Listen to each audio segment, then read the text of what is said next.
Hello everyone! Hair or shadow or like what? I have so many drinks. Water, coffee, give me all.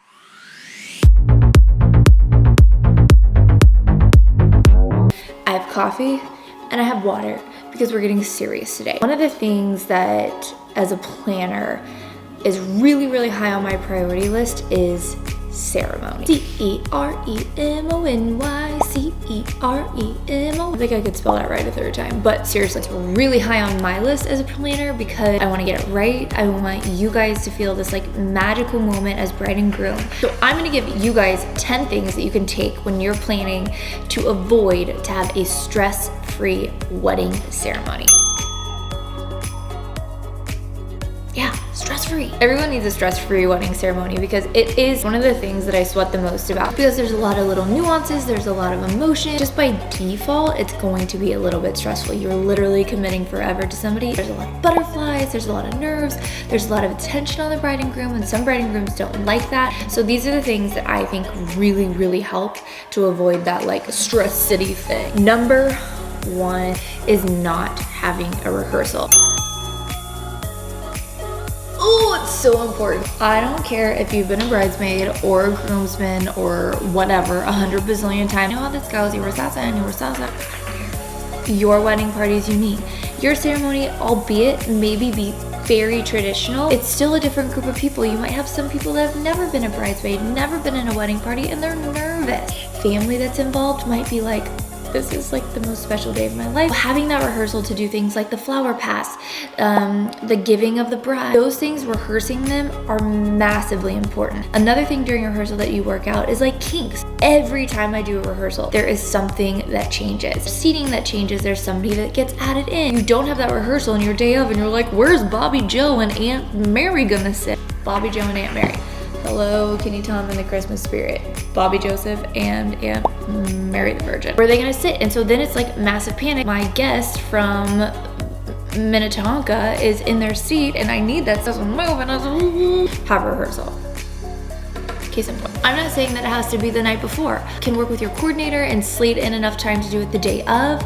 Totally fine. Whatever you do, practice your ceremony. So number two on my list might seem a little bit obvious, but I've seen it done before and it like gives me anxiety just thinking about it. Avoid writing your wedding vows the day of the wedding. Yeah, no.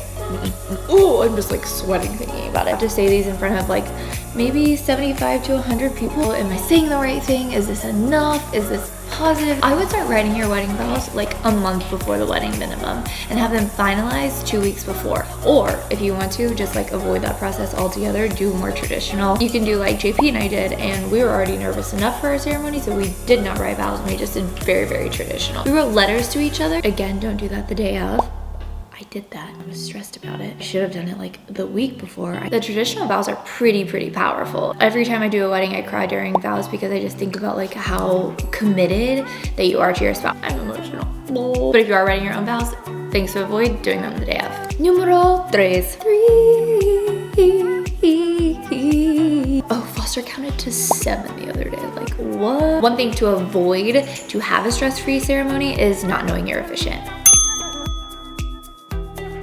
Now let me preface, there are some amazing ways to hire an officiant. Super professional, amazing. There's 2 in Dallas that we work with, Hire and Minister and Love Note. But what they do is they get to know the bride and groom during the planning process. I'm not saying that when you start to choose your officiant, they have to be somebody that's like your best friend or somebody that's really important to your family, because that might not work for you. But if you do hire somebody or somebody is your officiant that's a little bit removed, take the time to get to know them. You don't have to become besties, but have a couple meetings with them, have a couple phone calls, because when you're standing up there, you and your groom or bride or whatever, your partner, already feels a little bit like intense with everybody like staring at you, making a life commitment. So when you're looking in the eyes of your officiant, you want to feel comfortable. So if you've taken the time to get to know them just a little bit, it's just going to give you this place of zen a little bit. But if you don't have a little bit of a connection with that one person that's up there with you that creates that triangle, I feel like that's a little stressful. Okay, number 4. Ooh, having a large wedding party. Don't hate me, don't hate me, don't hate me. I'm from Texas, I get it. I get that there's like massive wedding parties, you have lots of friends, but the more people, the more stress. A lot of people to coordinate, a lot of opinions. I would say the magic number is between 5 and 7, or just a best man and matron or maid of honor. That's a pretty cool sitch. That's like stress free. Ooh, it's awesome. Having a really, really large wedding party, doable, but if you're going to do it and you don't want it to be stressful, have everything planned. I think I had 9 in my wedding party, and that's pretty big. But things are pretty planned too. You don't have to be bridezilla, you don't have to be crazy, just be like, you know, we worked really hard to create the seamless ceremony, so this is how it's gonna go. Less people, totally avoid stress. Number 5, we're halfway through. Don't think I'm telling you to spend $1 zillion, okay? So number 5, to avoid a stress-filled ceremony, hire a coordinator. I'm not saying that you have to spend bukus of money to hire a coordinator that's gonna like plan your whole wedding. It can be a day of coordinator. If you're getting married at a church, it's gonna be your church lady. You really, really, really, when doing this, want somebody that's done it before. You can Google and you can do all these things, but having somebody that knows the ins and outs of how a ceremony runs and can just like do it in their sleep is going to help you feel really, really, really comfortable. The first time I ever did a ceremony, I was sweating bullets and I was assisting. I was working with Emily and I was like, I can't. I don't even know. My first one, it wasn't even my wedding, and I was freaking out. So if you're the bride or the groom and you are planning your own, like running your own ceremony, girl, bye. You can find everything online on how to do a ceremony. You can feel like, okay, I have all the tools, I know etiquette, but if you're the bride or the groom, it doesn't matter. It's still going to be secure. You're getting married, and then if you add the stress of trying to get it all right, that's gonna be like crazy. Hire a day of coordinator, preferably somebody that's done it before. Experience it is going to make your day beautiful. I feel like I'm talking 90 to nothing because I'm so excited to tell you guys all these things. I just want every couple to feel like relaxed. Ooh, this is such a good one and you might hate me for it. Number 6, avoid cocktail hour before your ceremony. Ooh. I love champagne. I love it. I love a full bar, but I don't love them before the ceremony at all whatsoever. Here's why. Bride and groom. We've gotten to this perfect place. Bride's tucked away, groom's tucked away. We are like ready to go. Guests are arriving and they're going to the bar and they're getting their drinks and that's fine. But we're 5 minutes till and there's a line at the bar. Yep. Imagine how that goes when I'm like, oh, I'm so sorry. We're about to start the ceremony. Can you sit down? They're gonna be like, no, I'm gonna get a drink first. Awkward. It is so hard to wrangle the guests. So it's 10 minutes past ceremony time and bride and groom are like, where the heck is my coordinator and why are we not starting? Now we're late, now I'm nervous, now I'm freaking out. If I were you, to avoid a stress-free ceremony to where you're building up all these things in your head while you're sitting in your room and you're like nervous and you're ready to go and you're ready to start, but like the coordinators didn't come and got you because they're literally wrangling your guests versus keeping you a priority. So we are at number 7. Okay, so number 7 on my list is avoid a lot of little ones for a stress-free ceremony. I feel bad even saying that. I love kids. Foster's like my life, and I love all of our little friends, and they're so cute, and they're hilarious. Is this how we eat breakfast sometimes?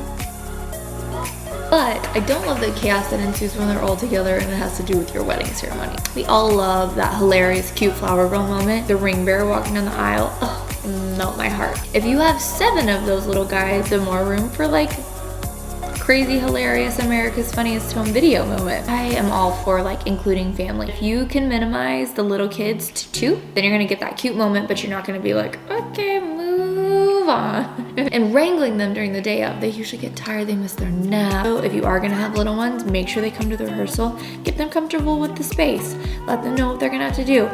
Pack candy. Numero 8. This is a really good one. I feel like it's really important for the bride to remember this like beautiful balance between bridezilla and realizing that it is your day. Avoid pleasing everyone. I love family. I think that family is amazing. You're not gonna make everyone happy when you're planning your ceremony. Do what you wanna do. You kind of have like a family dynamic that's a little like tough if everybody has their things. Stick to a traditional ceremony layout. If you stick to tradition, people aren't gonna balk. If you do know that you're gonna have conflict, I would just avoid trying to please everyone. This is how it's gonna go. Plan this with my coordinator, and this is how it's gonna happen. I skipped tradition. I have a dad and a stepdad, and so I had both of them walk me down the aisle, but that's because that's what I wanted. That felt right for me. I wasn't trying to please either one of them, but I was just doing what was best for our dynamic. Whatever that looks like for you, if you wanna mix sides, if you wanna, not have a seating of the family, you can do these things. Plan it ahead of time, know what you're gonna do, and stick with your guns. And if there is something that's awkward, like default to your coordinator. You help me with this, I really need help. We're pretty good at that. Don't stress out about pleasing everyone in the moment. Oh, okay, this one is huge. Number 9, we're almost there. Last 2. Pictures are super important, right? Don't take them right up until guest arrival. You wanna know why it's on my list? Because I did it and it was stressful. We were taking pictures, we were up at the front of the church, and literally guests started walking in. And I was like, and literally just like ran. I'm not proud of this, but I said a cuss word in front of my pastor and his 2 young kids, and I was like, oh my stars, so sorry. Thank goodness, I've known him forever, and I was like, sorry. I love Jesus, but I cuss a little. So avoid taking pictures right up until guest arrival. Give yourself a half an hour buffer. You are out, you're tucked away, very relaxing, maybe you're having a little bite to eat. You can zen out, you're listening to some music. Let me tell you, you think people are gonna be late? No, they're gonna be early. My last one. Okay, so number 10, to avoid a stressful wedding ceremony is have a rain plan. Ooh, if you don't have a rain plan, you're doing an outdoor ceremony, let me tell you, just get the Xanax out for your planner too. I'm not joking. Not having a rain plan is really stressful. A lot of people really love to have their ceremony out in nature, in the wilderness, and the natural beauty of life, but you're gonna be stressed if you don't have a rain plan. I promise. You're gonna have to be making the call the day of, where am I gonna do it? Am I gonna do it? What's gonna happen? Is this crazy? We had a situation like that with a bride, and thank goodness she was the most chill human being of life, but ooh, no. She was getting married at these gardens, and it was a beautiful wedding, and it rained, and it rained, and it rained, and it rained. Wanted to give her the ceremony of her dreams, so we waited, and we waited, and we waited, and we waited. We finally picked a place, and then we were flipping chairs. Guests were coming. Ooh. Ends up, it was all magical. Now, moving forward, when I'm working with brides and couples, literally I have them sign a rain plan contingency months in advance. They know that if it does rain on their wedding day and it's an outdoor ceremony, they know exactly what the plan is. It does stress out bridegroom, coordinator, planner, florist, everybody to not have a rain plan, because then you're scrambling. Avoid all those things and your ceremony is gonna be like a dream. No, not necessarily. Bottom line is, we as bridegroom, coordinators, planners, whatever, feel like we spend so much time, on the reception. That's amazing, it's a huge part of it, duh. But if you really get down to the root of why you're having a reception, is because you're getting married and having a ceremony. You look at this 30-minute part of the day and you're like, wait, Brianna, why put so much emphasis on that? Because it's important. I think the ceremony should be a massive priority to be stress-free and amazing for you guys. So those are my 10 tips. Kind of like my nails. I have 10 tips on them because I have inappropriate mom nails and I love them. I love inappropriate mom nails. If you have questions about your own personal ceremony, drop them in the comments. Shoot me a DM on Instagram. Super happy to help. What do I do with Aunt Sally, Uncle Theodore? Let's talk about it. Let's figure out what that plan looks like, and you can bring it back to your church coordinator, whoever your day of is. Make sure you'll subscribe. We'll see you guys later. Bye, friends.